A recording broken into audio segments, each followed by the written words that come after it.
बिस्मिल्लाहिर्रहमानिर्रहीम। अस्सलाम वालेकुम। इस वक्त डवानी बलगार खरकू थाले पुल पर हूँ क्योंकि हमारा आगे कटपना साइड पर दरिया के कटाव पर काम हो रहा है और इस साल कुछ 15-20 दिन पहले हमने काम शुरू किया था।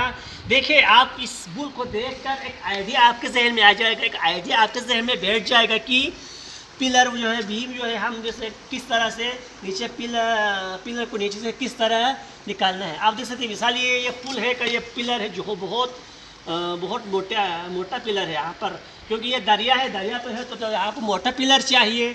हमें वहाँ पर पिलर मोटा की ज़रूरत नहीं है क्योंकि वहाँ पर दरिया का पानी जो है ऊपर ज़मीन को, जब पानी ज़्यादा तो ऊपर ज़मीन गीली होकर ज़मीन खुद नीचे गिर कर कट रहा है और नीचे से खुदाई कर रहा है। हम देखो, इन्होंने एक बंदा मुझे कह रहा था कि नीचे इन्होंने नीचे इस पिलर को लगाने के लिए नीचे मशीन के जरिए से नीचे 80 फुट इन्होंने लगाया नीचे।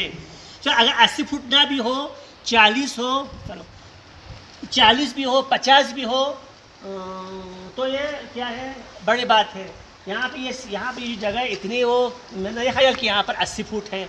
वहाँ पर हमें नीचे पानी की ये जो गहराई है, पानी की गहराई है, उसको भी मद्देनज़र रख कर वहाँ पे काम करना पड़ेंगे।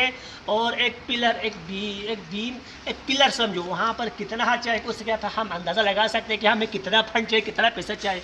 आप देख सकते हैं, ये नीचे पीछे भी देख सकते हैं, ये पुल जिस तरह बनी है इस तरह थोड़ा सा हमें आइडिया हो जाएगा। खैर, वो काम वहाँ पे काम करने इंजीनियर साहब और वो क्या कहते हैं, ठेकेदार साहब का काम है। हम थोड़ा सा इनसे आइडिया ले सकते हैं इन चीज़ों को देखकर। पुराने पुल वहाँ पर है, देखो।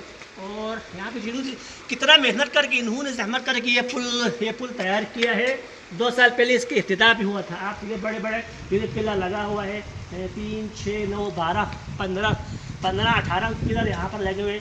ये चूँकि ये दरिया का पुल बना है, हम वहाँ पर ज़मीन को बचाने के लिए काम कर रहे हैं। तो देखने में तो हमारा काम इतना आसान नहीं है, दरिया पर काम करना इतना आसान नहीं है। तो उसी हिसाब से हमें काम करना पड़ेगा। इन चीज़ों को देखकर एक पिलर से मदद, एक पिलर करो अभी मेरा ख्याल ये एक पिलर इन्होंने यहाँ पे तैयार किया है। तकरीबन इस लाख से ऊपर खर्चा है इस पिलर के ऊपर।